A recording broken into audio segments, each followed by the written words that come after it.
The mountain air tasted like pine and regret when I first saw the house. My house now, according to the lawyer's crisp envelope that had arrived 3 weeks after Marcus's funeral. I stood at the edge of the gravel driveway, my second-hand Honda looking pathetic against the backdrop of timber and stone that rose 3 stories into the overcast sky. The lawyer had called it a modest mountain property. Modest. The word felt obscene here, where floor-to-ceiling windows reflected clouds like mirrors, where the wraparound deck could have hosted my entire apartment building. Marcus had never mentioned this place. Not in our 2 years of marriage, not in the bitter 6 months of divorce proceedings, not even in the final phone call where he'd slurred apologies I couldn't accept. The inheritance made no sense. We'd ended badly, me with a restraining order, him with a cocaine habit that had turned my gentle husband into a stranger who put holes in walls. The key felt heavy in my palm, iron and old-fashioned despite the house's modern lines. My fingers trembled as I approached the front door, and I hated myself for it.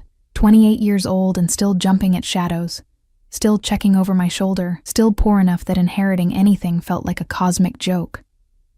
The lock turned with a smooth click that seemed too loud in the mountain silence. Inside, the air smelled wrong. Not musty or abandoned, but lived in. Cedar and something darker, leather, maybe whiskey, definitely masculine. The entryway opened into a great room with vaulted ceilings and a stone fireplace that could have swallowed me whole. Everything was clean, dust-free. The leather couch still held the impression of someone sitting there recently. My pulse quickened. The lawyer had said the property had been empty for months. I moved deeper into the house, my sneakers silent on the polished hardwood.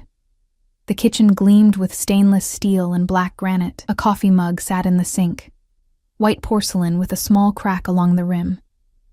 I touched it with one finger, dry, but not dusty. "You're early." The voice came from behind me, and I spun so fast my hip slammed into the counter. Pain shot through my side, but it was nothing compared to the shock of seeing him. He stood in the doorway I'd just passed, impossibly tall in the frame, dressed in black slacks and a charcoal shirt with the sleeves rolled to his elbows. Dark hair, perfectly cut. A face that could have sold watches or cologne. Sharp jawline, dark eyes that seemed to calculate everything in a single glance. Young, maybe early 30s, but carrying himself with the kind of authority that made age irrelevant, and he was looking at me like he owned me. My voice came out strangled. "Who are you? This is my property." "Is it?" He moved into the kitchen with fluid grace, each step deliberate. No rushed movements, no aggression. Somehow that made it worse. Marcus's widow. Amelia, isn't it? The way he said my name, like he'd tasted it before, rolled it around, decided he liked the flavor, made my skin prickle. "How do you know my name?" I backed up until the counter pressed into my spine. "What are you doing here?" "I could ask you the same question." He reached past me, close enough that I caught his scent. Bergamot and something smoky. Expensive cologne that probably cost more than my rent. He opened a cabinet and pulled down 2 glasses. "But I already know the answer. The lawyer sent you the key. Told you this was yours now. Didn't mention the complications." "What complications?" He poured amber liquid from a crystal decanter into both glasses, then slid one across the granite toward me. I didn't touch it. Marcus owed me. His voice was quiet, almost gentle, which somehow made the words more menacing. Substantially, this house was collateral. "That's not... I inherited this legally. I have papers. I'm sure you do." He lifted his glass, watching me over the rim. Marcus was very good at paperwork, less good at honoring his debts. The room suddenly felt too small, the mountain silence outside too vast. No neighbors, no witnesses. Just me and this stranger, who moved through my inherited house like he belonged here more than I did. "I don't know anything about Marcus's debts," I said, trying to keep my voice steady. "We were divorced. Whatever he owed you has nothing to do with me." "Doesn't it?" He set down his glass with a soft click. "You accepted the inheritance. That comes with responsibilities, his debts, his mistakes." He paused, and something flickered in his dark eyes. Something that might have been amusement or might have been threat. "His widow." "Ex-wife," I corrected sharply. "The paperwork says widow." He tilted his head slightly, studying me. Marcus died before the divorce was finalized. A technicality, perhaps, but an important one. Legally, you were still married. Legally, you inherit everything, including what he took from me. My mouth went dry. I don't have anything of yours, not yet. He moved closer, and I pressed harder against the counter, hating how small I felt, how trapped. He stopped just inside my personal space, close enough to touch, but he didn't. Just looked down at me with those calculating eyes. But you will. You're going to help me find it. I don't know what you're talking about. Marcus stole something from me 3 months before he died. Something irreplaceable. Something worth more than this house. More than his pathetic life. His voice stayed quiet, conversational. But there was steel underneath. He hid it here. And you're going to help me look. And if I refuse? The question hung in the air between us. He smiled then, and it didn't reach his eyes. You won't. He reached out slowly, giving me time to flinch away, but I forced myself to stay still, and picked up a strand of my hair between his fingers. The touch was feather light, almost tender. You're alone here, Amelia. No family. No money. Working double shifts at that cafe downtown just to make rent on your studio apartment. Marcus left you nothing but debts in this house. You need this property. You need to sell it, start over, maybe finally finish that degree you abandoned. My blood turned to ice. How do you know? I know everything about you. He released my hair and stepped back, giving me space that somehow felt more threatening than his proximity. I know you take the bus because your car barely runs. I know you eat ramen 4 nights a week. I know you haven't spoken to your mother in 3 years because she blamed you for Marcus's problems. I know you're scared, tired, and desperate for a way out. Tears burned behind my eyes, but I refused to let them fall. You've been watching me. I've been protecting my interests. He picked up his glass again, swirled the liquid. Marcus was a problem that solved itself. But what he took from me is still missing. You're the key to finding it. I told you I don't know anything. Then we'll figure it out together. He moved toward the entryway, then paused and looked back at me. I'm staying here until we do. The guest house out back. You can have the main residence. Consider it a courtesy. You can't just... I can. The steel in his voice hardened. This property may be in your name now. But Marcus signed contracts long before he died. Contracts that give me certain rights. Push back, and my lawyers will tie this up in court for years. You'll spend everything you don't have fighting a battle you can't win. Or... He paused, letting the word dangle. You can cooperate. Help me find what's mine. And when this is over, you walk away with the house, free and clear. Your fresh start. Your escape. I wanted to scream. To run. To call the police.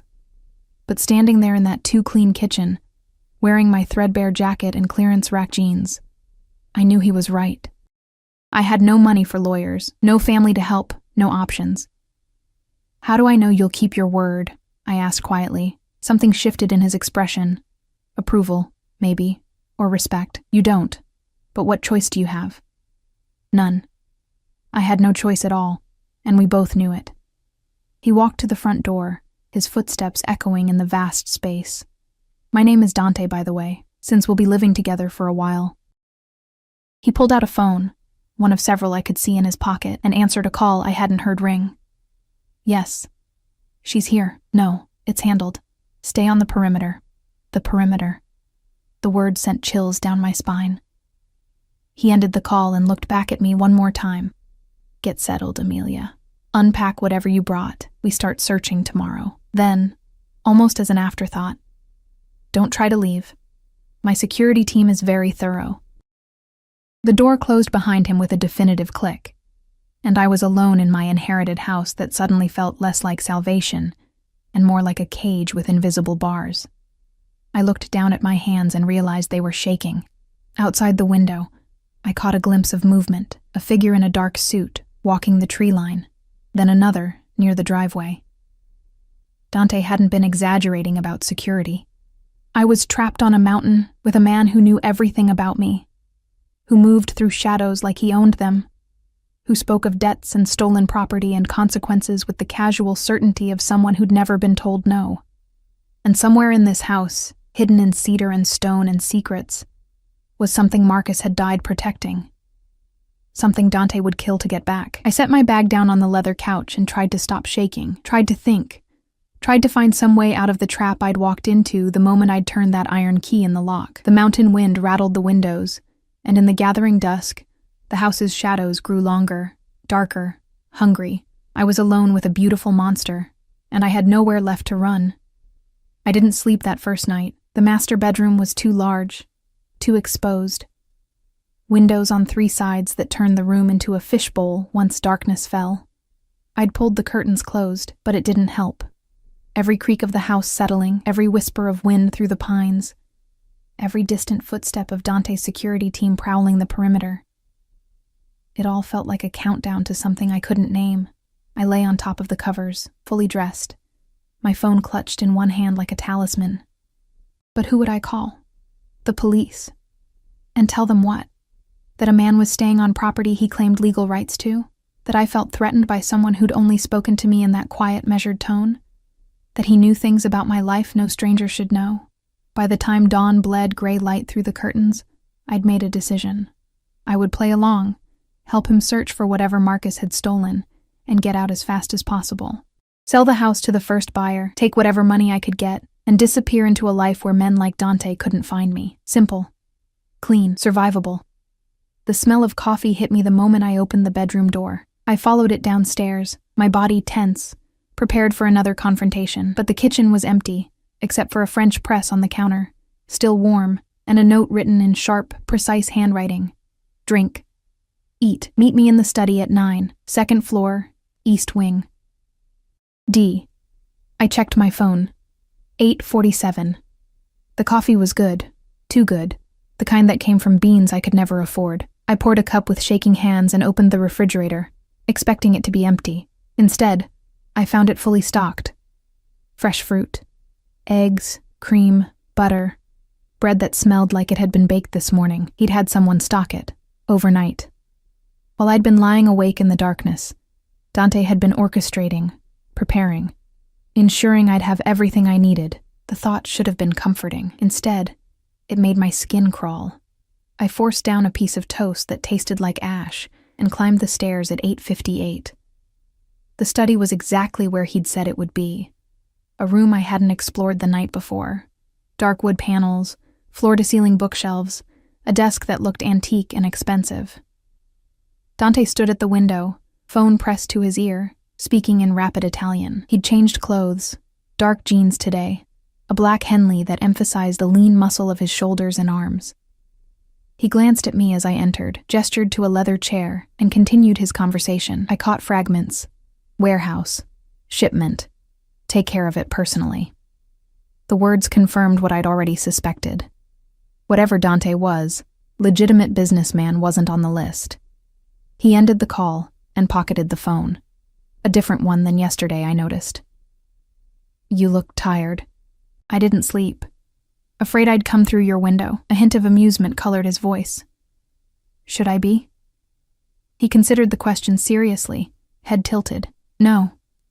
When I come for you, Amelia, you'll invite me in. The certainty in his words, the casual arrogance, made heat flush my cheeks. I wouldn't hold your breath. We'll see. He moved to the desk and pulled out a thick folder. Marcus kept records. Not well, but enough. Before he died, he made several trips up here. Always alone. Always brief. The last one was 2 days before his overdose. It wasn't... I stopped myself. Wasn't an overdose? Dante's dark eyes fixed on me. You think it was something else? I looked away. Marcus's death had been ruled accidental. Cocaine mixed with alcohol, cardiac arrest in his apartment. But there'd been things that didn't add up. The apartment had been too clean. Marcus was chaotic, messy. And he'd called me the night before, sober for the first time in months, saying he'd made a mistake and needed to fix it. I'd hung up on him. It doesn't matter, I said quietly. He's dead either way. It matters to me. Dante set the folder on the desk between us. Marcus was a courier, small time, mostly reliable. He moved packages for various clients, asked no questions, kept his mouth shut. Then 3 months ago, he got ambitious, thought he could steal from me and disappear. What did he take? Something that belongs to my family. Something with sentimental value that far exceeds its monetary worth." He paused. "And something that, in the wrong hands, could destroy everything I've built." I studied his face, looking for cracks in the facade. "You said you'd let me walk away when this is over." "I did. Why should I believe you? Because if I wanted you dead, Amelia, you'd already be gone." He said it so simply, so matter-of-factly, that it took a moment for the words to register. "You're useful alive. You knew Marcus. You understand how he thought. And whether you realize it or not, he left you clues. I haven't spoken to Marcus in almost a year. Yet he left you this house, in his will, drafted just 2 weeks before he died. Why?" The question hung between us. I had no answer. Dante opened the folder and spread photographs across the desk, the house from different angles, the property boundaries marked in red. Outbuildings I hadn't noticed yesterday. A shed, a garage, the guest house where Dante was staying. "We search systematically," he said. "Every room, every closet, every floorboard. Marcus hid something here. We're going to find it." We spent the next 6 hours tearing apart my inherited house.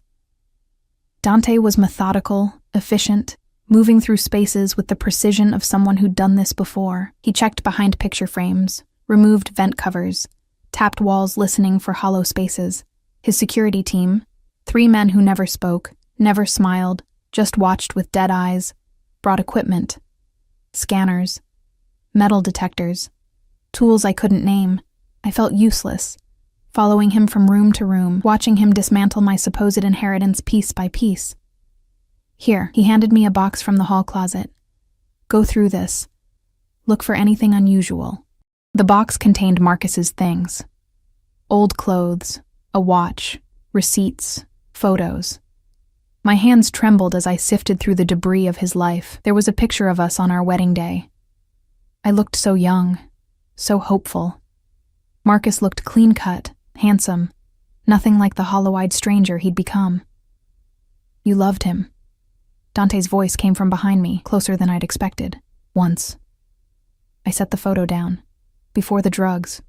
Before everything fell apart. What happened?" "Started staying out all night. He changed. Coming home paranoid, aggressive. Money disappeared from our account. Then the drugs showed up. Then the men he owed money to." I looked up at Dante. "Men like you. I never sold Marcus drugs, but you used him. He was paid well for his services. What he did with the money was his choice." Dante crouched beside me, close enough that I could feel the heat radiating from his body. "You think I corrupted him, made him into something he wasn't, didn't you?" "No, Amelia. I just gave him opportunities to reveal who he already was." His hand covered mine on the box, warm and steady. "People don't change. They just stop pretending." I pulled my hand away, pulse racing. "Is that what you tell yourself? To sleep at night?" "I sleep fine." He stood, towering over me again. "Take a break. You're shaking. I'm fine." "You're exhausted." He pulled out his phone, a third one, I counted, and sent a text. "Lunch will be here in 20 minutes. Go wash your face. Breathe." I wanted to argue, to prove I wasn't weak, wasn't affected by his proximity or his casual dominance, but my legs felt unsteady as I stood, and the room tilted slightly. Dante caught my elbow, steadying me. "When did you eat last?" "This morning. The toast." "1 piece of toast." He guided me toward the stairs, his grip gentle but unyielding. "You're running on empty. That ends now. I don't need you to... I need you functional." Which means fed, rested, capable of thinking clearly. We reached the master bedroom and he released me. "Lunch. Then we continue." He left before I could respond, his footsteps fading down the hallway. I locked the bedroom door and leaned against it, my heart hammering. The way he'd touched me, not violent, not cruel, just possessive, like I was something he'd already decided belonged to him. It terrified me more than any threat, because part of me, some traitorous part I didn't want to acknowledge, had liked it. Lunch arrived exactly 20 minutes later. Italian food from a restaurant that definitely didn't deliver to the middle of nowhere. Dante had ordered enough for 4 people. We ate in the kitchen, the silence thick between us. Tell me about the night Marcus called you, he said finally. I set down my fork. How do you... Phone records. Tell me. I took a breath, steadying myself. He called around midnight. He sounded different, clear. Said he'd made a terrible mistake and needed to make it right. That he was sorry for everything. Then he asked me a strange question. Dante leaned forward. What question? He asked if I remembered the first place we talked about running away to, when we were young and stupid and thought we could escape everything. And where was that? I looked at Dante, at the intensity in his dark eyes, and felt something shift. This mattered. This was important. A cabin, I said slowly. His grandfather's cabin. Up here. Somewhere in these mountains. Marcus used to talk about it all the time.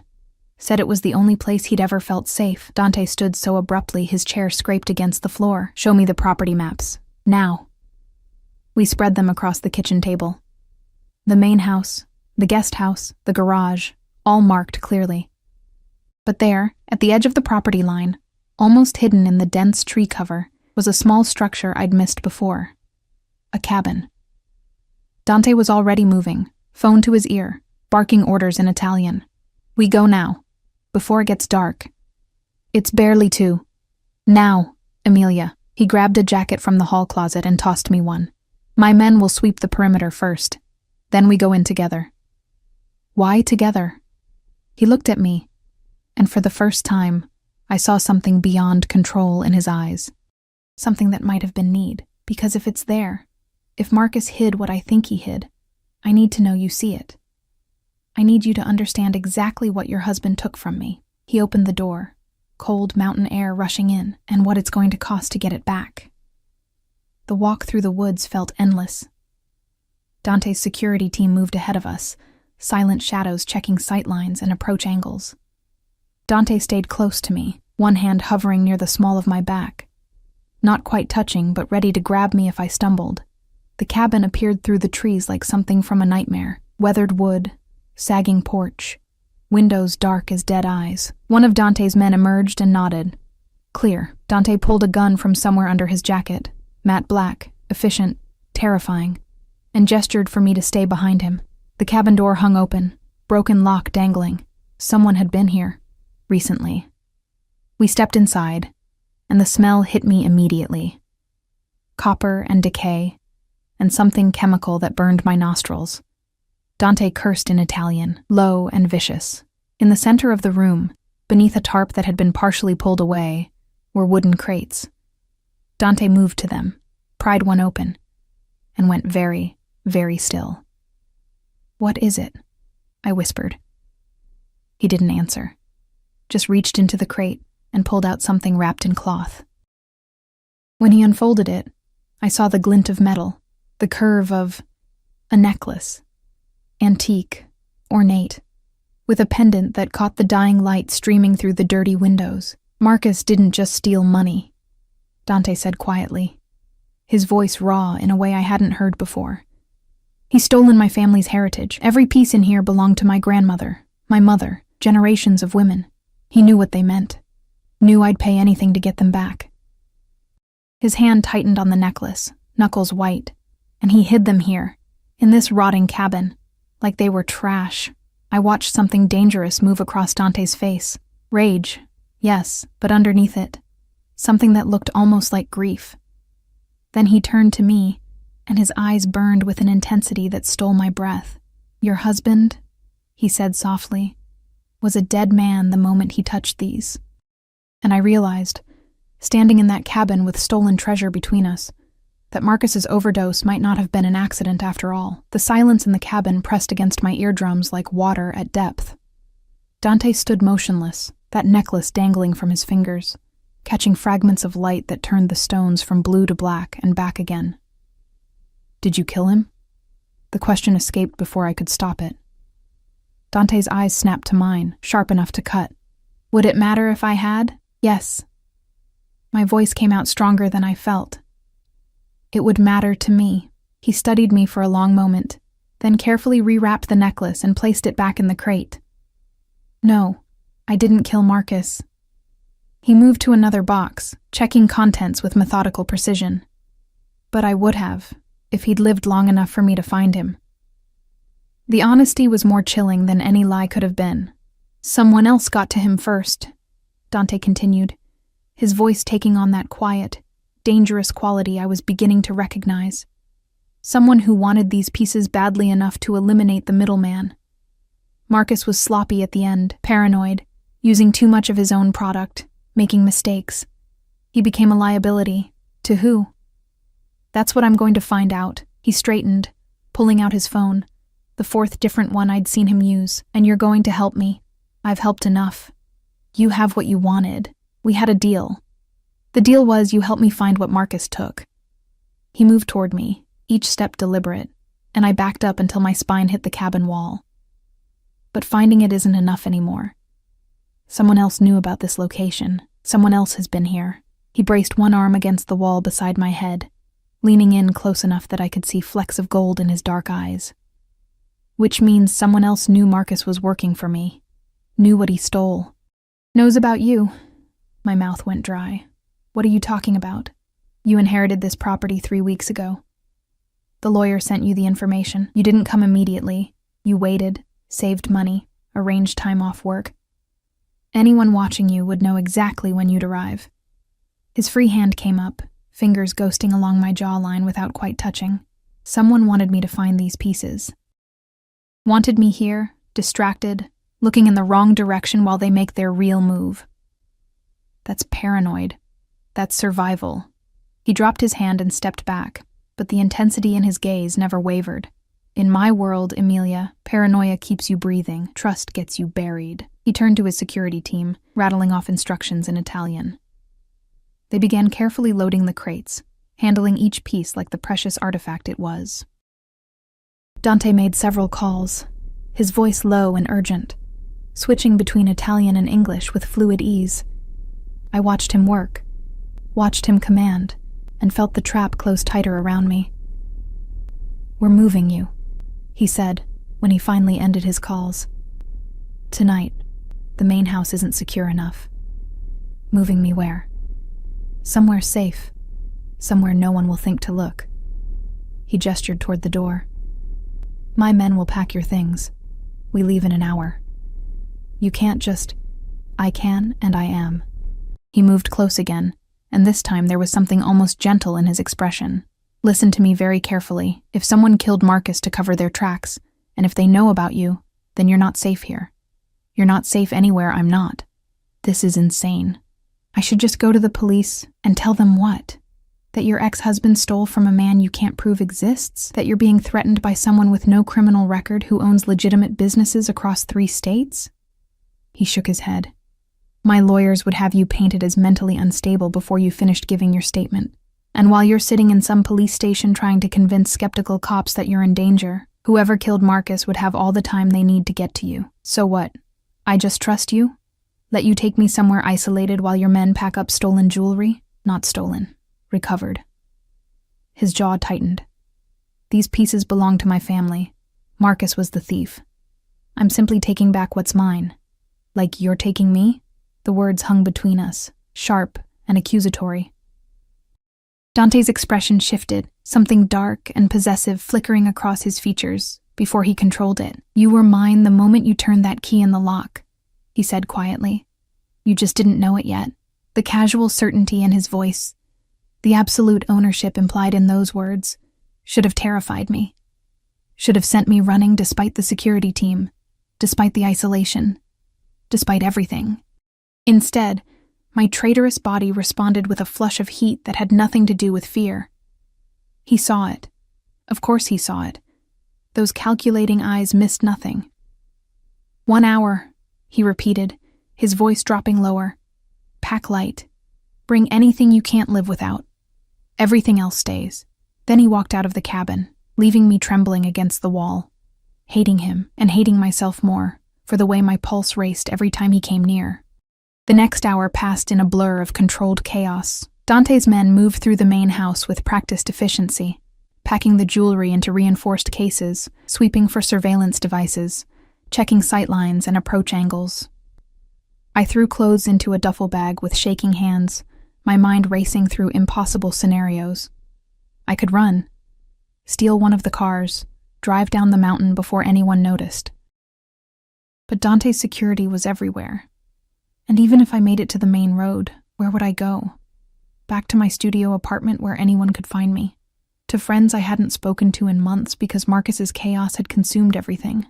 I had nowhere to run, no one to call, no resources beyond the few $100s in my checking account. Dante had been right about that too. I was trapped by my own poverty, my own isolation, my own bad choices that had led me to Marcus in the first place. Ready? Dante appeared in the bedroom doorway. He'd changed again. Dark tactical pants, a fitted black shirt, a leather jacket that probably cost more than my car. He looked like he'd stepped out of a crime thriller, beautiful and dangerous and entirely too comfortable with weapons and violence. Do I have a choice? No. He took my duffel bag, slinging it over his shoulder like it weighed nothing. But I'll pretend you do, if it makes you feel better. You're not even going to lie to me. Pretend this is for my own good? It is for your own good, but I've never been good at pretending. He gestured toward the stairs, the cars waiting. The vehicle was exactly what I'd expected. A black SUV with tinted windows, reinforced panels, and enough luxury interior to make my entire apartment look like a cardboard box. 2 of Dante's men sat in the front seat, silent and alert. Dante guided me into the back, his hand on my lower back again in that proprietary way that made my skin prickle. He slid in beside me, close enough that his thigh pressed against mine in the confined space. Where are we going? I asked, as the SUV pulled away from the house. A place I own, secure, off the grid. He pulled out yet another phone and began typing. You'll be safe there while I handle the situation. Handle the situation. You mean find whoever killed Marcus? Among other things. He glanced at me, and something in his expression softened fractionally. You look terrified. I am terrified. You've kidnapped me. Protected you. There's a difference. Not from where I'm sitting. He considered this, then reached over and took my hand. The gesture was so unexpected, so gentle compared to everything else, that I froze. His thumb traced circles on my palm, slow and hypnotic.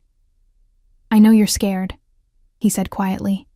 I know this isn't what you wanted, but I need you to trust that I'm very good at keeping what's mine safe.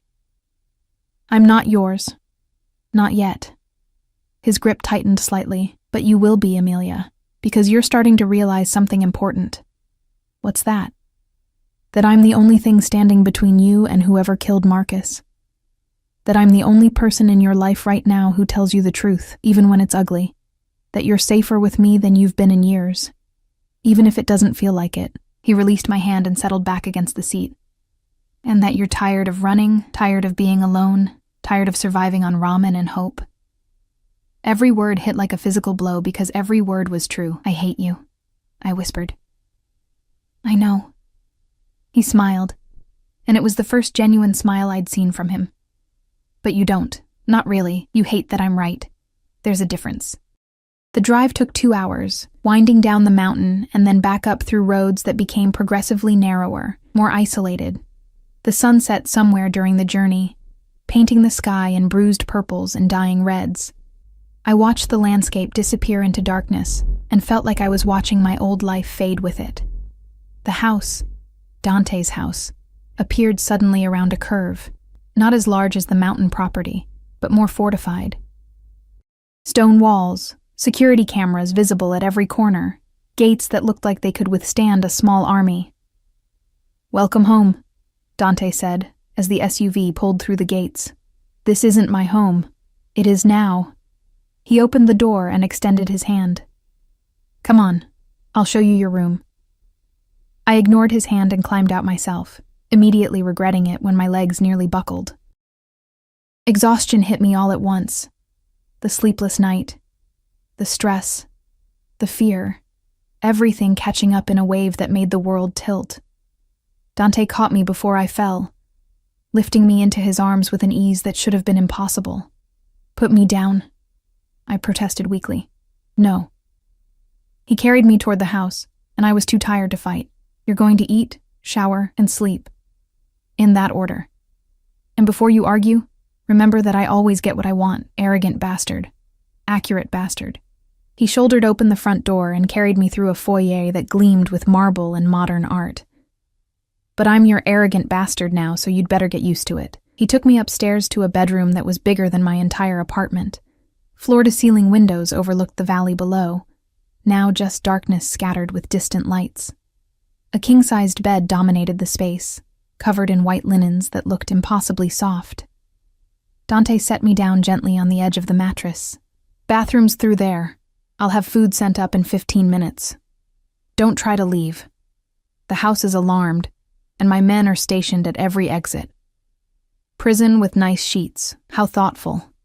Protection with nice sheets. Learn the difference. He moved toward the door, then paused and looked back. Emilia? What? You asked earlier if I killed Marcus. His dark eyes held mine. I didn't. But I will kill whoever did, not for him. I couldn't care less about Marcus, but because they threatened what's mine. And I protect what's mine with extreme prejudice.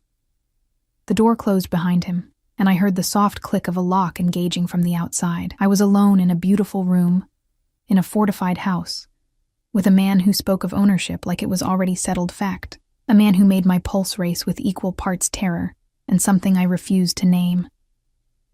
I looked down at my hand, where his thumb had traced those slow circles, and my skin still tingled from his touch. Outside the window, night had swallowed the valley completely, leaving nothing but darkness and the reflection of my own frightened face staring back at me. Somewhere out there, Marcus's killer was moving, planning, hunting, and inside these walls, Dante was hunting them back. I was caught between predators, and I had no idea which one would devour me first. The thought should have been terrifying. Instead, as I lay back on sheets that smelled like bergamot and smoke, I realized with sick certainty that part of me was already hoping it would be him. I woke to sunlight streaming through unfamiliar windows and the smell of coffee that didn't come from a cheap drip machine. For a moment, I forgot where I was. Then memory crashed back. The cabin, the jewelry, Dante's hand on mine in the SUV, his declaration of ownership that should have repulsed me but instead left me feeling strangely anchored. The bedroom door stood open. I hadn't heard it unlock. I found clothes laid out on a chair near the bathroom. Designer jeans in exactly my size. A cashmere sweater softer than anything I'd ever owned. Undergarments still wrapped in tissue paper. Everything fit perfectly, because of course it did. Dante knew my size the same way he knew everything else about my life. The surveillance should have horrified me. Instead, as I pulled on clothes that actually fit instead of hanging loose from too many skipped meals, I felt something dangerously close to gratitude. I hated myself for it. Downstairs, I followed the coffee smell to a kitchen that belonged in an architectural magazine. All glass and steel and granite, with windows overlooking a valley that stretched for miles. Dante stood at the counter, phone pressed to his ear, dressed in dark slacks and a white shirt with the sleeves rolled up. He looked like he'd stepped out of an executive boardroom, except for the gun I could see holstered at his hip. He saw me and ended his call immediately. You slept. Not a question. A statement of fact, like he'd been monitoring me even unconscious. I was exhausted. I moved to the coffee pot, needing something to do with my hands. Nice prison you have here. It's not a prison if you're being kept safe. He pulled out a chair at the kitchen island. Sit. Breakfast will be ready in a minute. I can make my own. Sit. Emilia. The steel in his voice left no room for argument.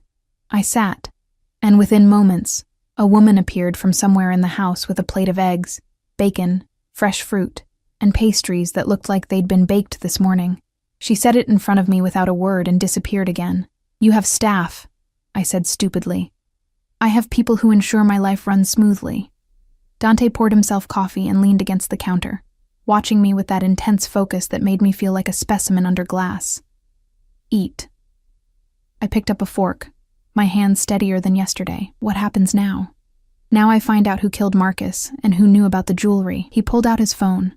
I'd lost count of which one, and showed me a photograph. Recognize him. The man in the photo was older, maybe 50s, with the kind of face that spoke of too many late nights and bad decisions. Something about him tickled at the edge of memory. I don't know. Maybe. I studied the image closer. Marcus had a lot of friends I never met. People he worked with. His name is Victor Rossi. He runs operations for the Calabrese family out of Chicago. Dante swiped to another photo, this one showing Victor in conversation with someone whose face was obscured. He was in the area 2 weeks ago, right around the time Marcus's lawyer would have sent you the inheritance papers. You think he killed Marcus? I think he was there when Marcus died. Whether he pulled the trigger himself or just watched. Dante shrugged, the gesture elegant and dismissive. Either way, he's involved. And he's coming for what's left. What's left? Dante's eyes locked on mine. You. The word hung in the air between us, heavy with implication.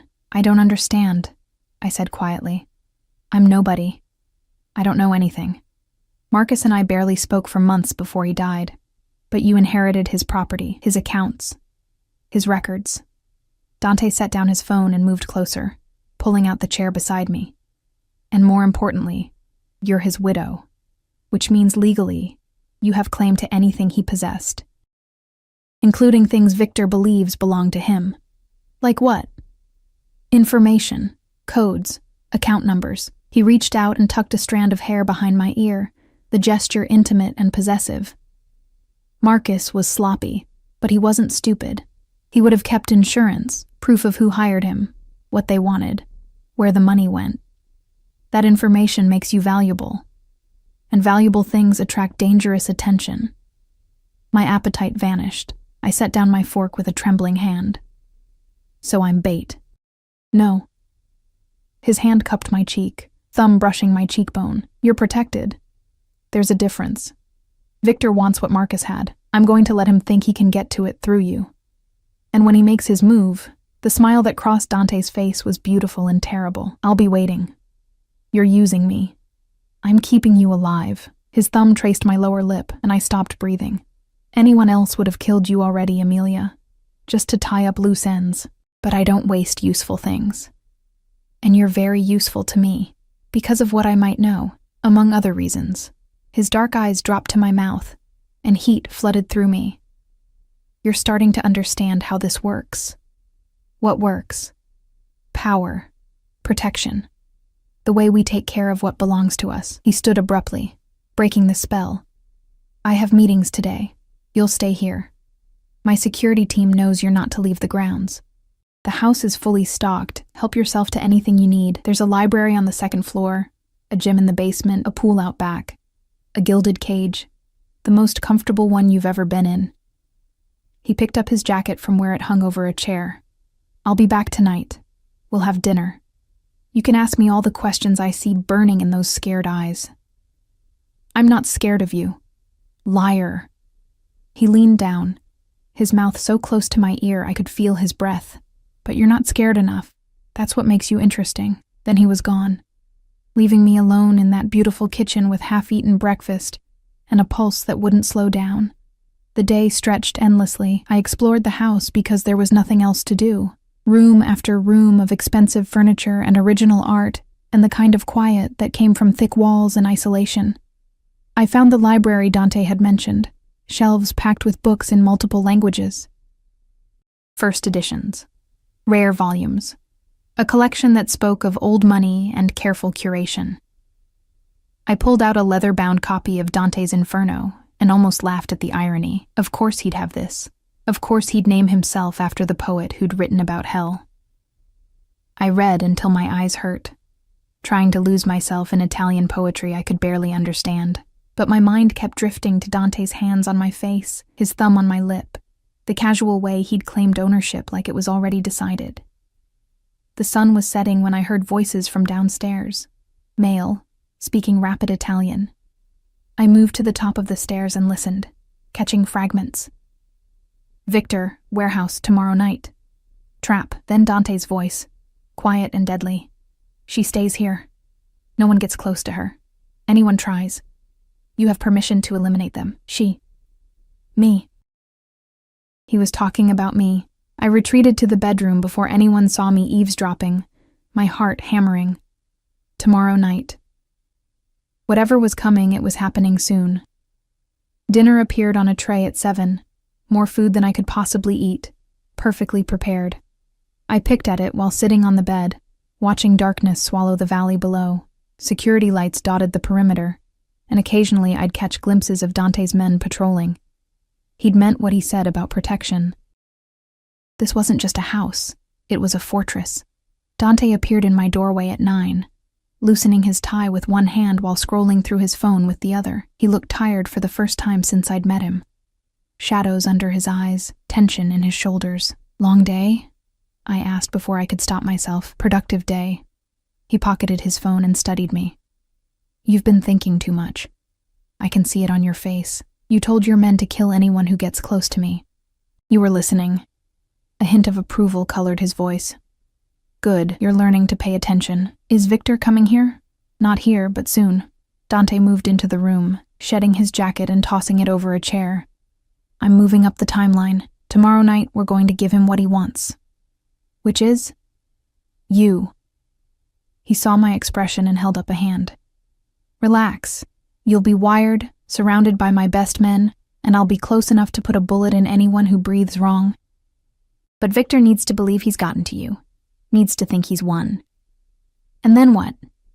Then I find out what he knows about Marcus's death. Find out who else is involved. Find out if there are more pieces of my family's history scattered across criminal networks.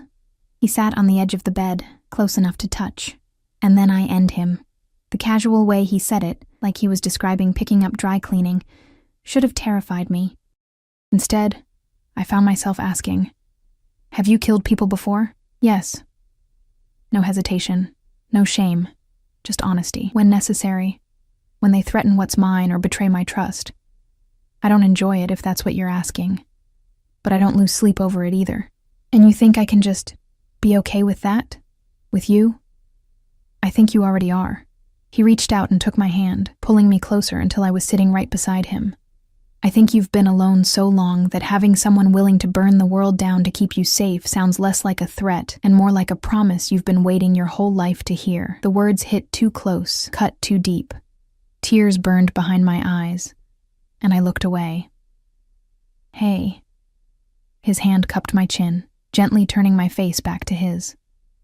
I'm not judging you. I'm telling you I see you. The real you. Underneath all that fear and pride. The woman who stayed with Marcus even when he became a stranger. The woman who works herself to exhaustion just to survive. The woman who walked into that mountain house expecting salvation and found me instead. And what did you find? I whispered. Someone worth keeping. His thumb brushed away a tear I hadn't felt fall. Someone who doesn't break easy. Someone who looks at me like I'm dangerous but doesn't run. Someone who makes me want things I stopped wanting years ago. Like what? Like this. He leaned in slowly, giving me time to pull away, to say no. To remember that he was a criminal and I was his prisoner, and nothing about this was right or sane or safe. I didn't pull away. His mouth was warm on mine, gentle in a way that contradicted everything else about him. No force, no demand, just exploration. His hand slid into my hair, cradling my head while his lips moved against mine with devastating patience. I kissed him back because I was tired of being alone, tired of being scared, tired of pretending I didn't feel the pull between us. Because his words had stripped away every defense I'd built, and underneath them was just a woman who needed, someone to see her as worth protecting. When he finally pulled back, his dark eyes searched mine. Tell me to stop. I can't. Tell me you don't want this. I can't do that either. Amelia, something almost like pain crossed his face. If we do this, if I make you mine completely, there's no going back. I don't share. I don't let go. You become part of my world, my life, my every decision. You understand what that means? It means I stop running, stop being alone, stop pretending I can survive on my own when we both know I'm drowning. I touched his face, feeling the stubble along his jaw. It means I choose the devil I know over the one that killed Marcus. I'm not a devil. I'm worse. But his hands pulled me closer, settling me against him. Devils eventually let you go. I won't. Promise? The word came out broken, desperate, revealing everything I'd tried to hide. He heard it, heard the plea underneath, the loneliness, the exhaustion, the need to finally stop fighting and let someone else carry the weight. I promise. He kissed me again, deeper this time, claiming me with mouth and hands, and the certainty that radiated from him. You're mine now, Emilia, mine to protect. Mine to keep. Mine to possess in every way that matters. Yours. I whispered against his lips, and felt the last of my resistance crumble. He laid me back on the white sheets, and covered my body with his. And outside the fortress walls, Marcus's killer was hunting. But inside, wrapped in Dante's arms, I finally stopped shaking. I woke wrapped in Dante's arms, sunlight painting gold across his sleeping face. He looked different like this, younger, softer. The deadly edge smoothed away by unconsciousness. His arm was heavy across my waist, possessive even in sleep. I studied the strong line of his jaw, the dark lashes against his cheeks, the small scar near his temple that I hadn't noticed before. A killer. A criminal. A man who'd turned me into his possession with calculated precision. And somehow, lying there in his bed with his scent on my skin and his warmth surrounding me, I felt safer than I had in years. His eyes opened, focusing on me immediately with the alertness of someone who never truly sleeps deeply. You're thinking too loud, just wondering what I've gotten myself into. Me. You've gotten into me. He pulled me closer, kissing my forehead with surprising tenderness. No regrets? Ask me after tonight. I traced the scar near his temple. What happened here? Knife fight. I was 19 and stupid. He caught my hand, pressed it to his lips. Still have the scar to remind me that arrogance gets you cut, and yet you're still arrogant. I learned to be better at it. He sat up, muscles shifting under skin, and reached for his phone on the nightstand. 3 messages appeared on the screen, and his expression hardened. Victor's moving faster than expected. We need to accelerate the timeline. Fear spiked through me. How fast? Tonight. He knows you're here. Probably has had surveillance on the property for days. Dante's jaw tightened, which means he's desperate. Desperate men make mistakes, and I'm going to exploit every single one. He climbed out of bed, already shifting back into the dangerous man who commanded empires. Watching him dress was like watching someone put on armor, each piece of clothing another layer of control, until the vulnerable man who'd held me was buried under the calculating predator. What do I need to do? I asked. Exactly what I tell you, when I tell you, without question. He turned to face me, and his eyes were hard. Lives depend on your obedience tonight, Emilia. Mine, yours, my men's. You hesitate, you question, you panic. People die, understand? I nodded, throat tight. Say it. I understand. Good. He moved to the closet and pulled out a dress I hadn't seen before. Deep, emerald green, elegant and expensive. Wear this. Do your hair, your makeup. You're going to look like someone worth taking. The day crawled by in agonizing slowness. Dante disappeared into his office with his security team, planning and coordinating with the precision of a general preparing for battle. I bathed, dressed, made myself beautiful with cosmetics that had appeared in the bathroom like everything else. Already there, already anticipated. The woman in the mirror looked like someone else. Someone polished and expensive, wearing a dress that hugged every curve and heels that made my legs look impossibly long. I barely recognized her. Dante found me standing there, staring at my reflection. He came up behind me, hands settling on my waist, and met my eyes in the mirror. Perfect. He kissed my neck, just below my ear. Victor won't be able to resist, and if something goes wrong, it won't. Absolute certainty. I've done this 100 times, Kara. I know every move, every angle, every possible outcome. You're safe because I say you're safe. That's not how the world works. It's how my world works. He turned me to face him, hands framing my face. Trust me.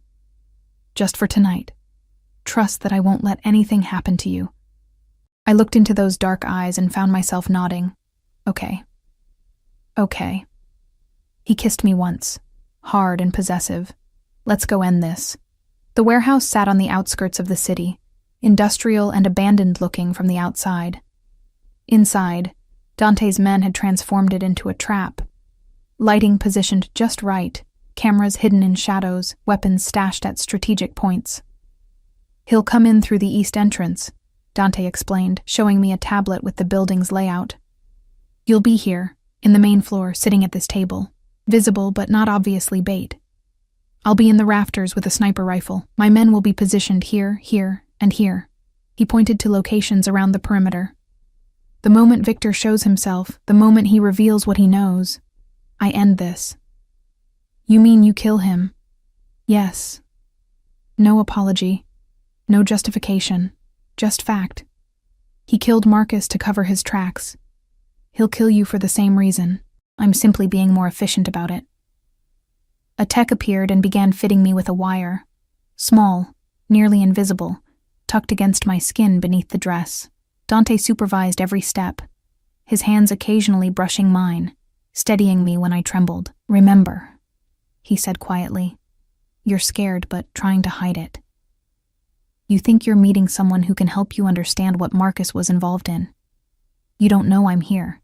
You don't know this is a trap. You're just a frightened widow looking for answers. I don't have to act that part. I know. He kissed my forehead. That's what makes you perfect for this. They positioned me at a metal table in the center of the warehouse floor. A single light overhead creating a pool of illumination in the darkness. I could feel Dante's presence somewhere above me. Could sense his men in the shadows. But I'd never felt more alone. Minutes stretched into eternity. Then I heard it. Footsteps. Multiple sets. Approaching from the east.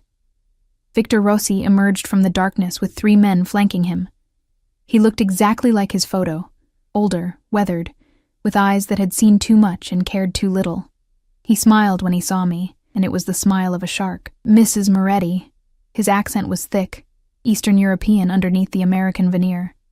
Thank you for agreeing to meet. You said you had information about my husband. I kept my voice steady, remembering Dante's instructions. About what he was involved in. Oh, I have information. Victor pulled out the chair across from me and sat, his men spreading out to watch the perimeter. Your husband was a thief. He stole from very powerful people. People who don't forget, who don't forgive. The jewelry, I said, the pieces he hid in the cabin. Victor's eyes sharpened. So you found them. Good. That makes this easier. Where are they now? Somewhere safe. Nothing is safe from me, Mrs. Moretti. He leaned forward, and I caught the smell of cigarettes and old violence. Marcus learned that lesson too late, but you're a smart girl. You can give me what I want, and I'll let you walk away. Start over somewhere new, forget any of this ever happened. And if I refuse, then you join your husband in the ground. He said it casually, like discussing the weather. He made a mistake, thinking he could hide from me. Thinking that pitiful mountain house would protect him.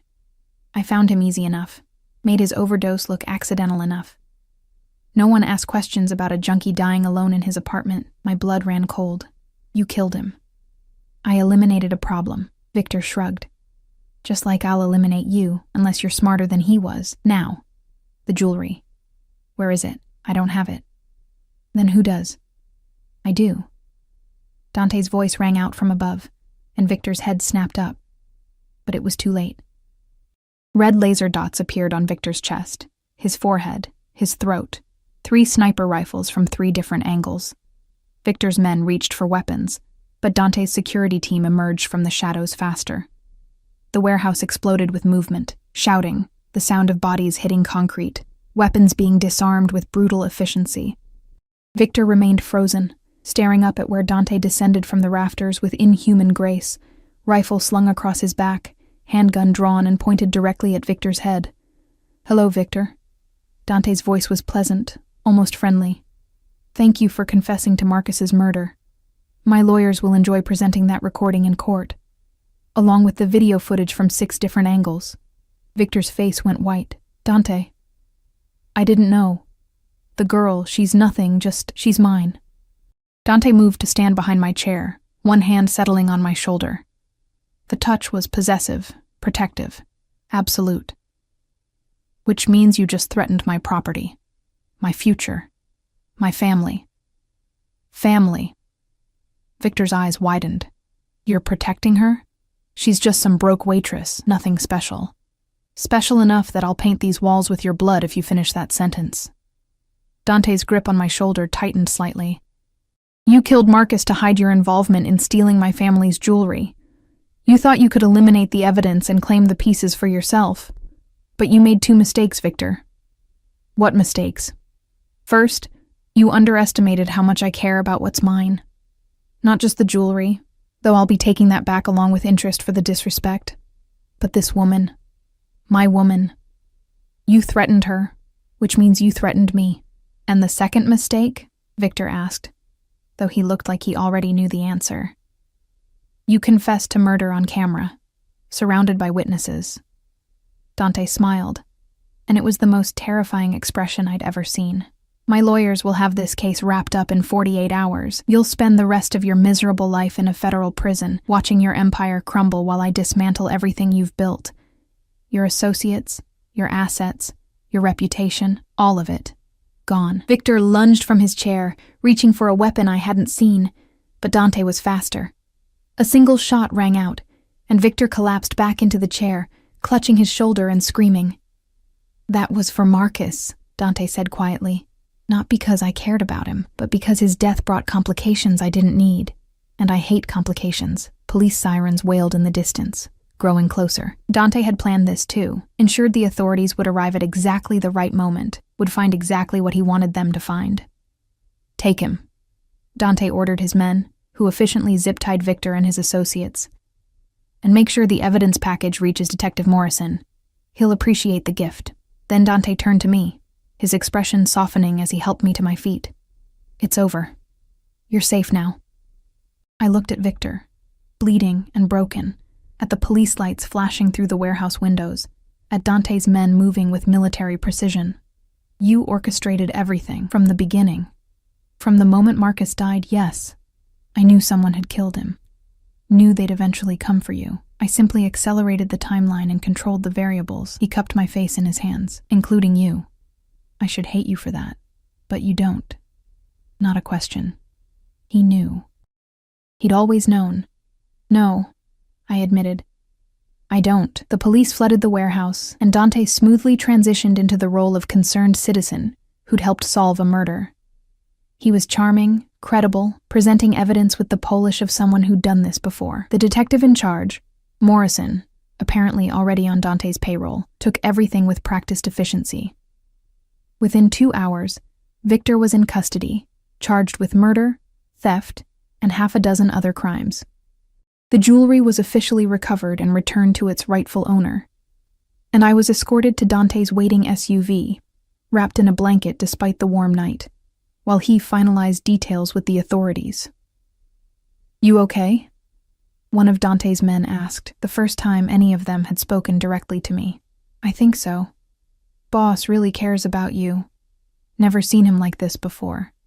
The man smiled slightly. You're good for him. Makes him almost human. Before I could respond, Dante appeared and slid into the SUV beside me, pulling me against his chest. Let's go home. Home. The fortress that had been my prison had become something else.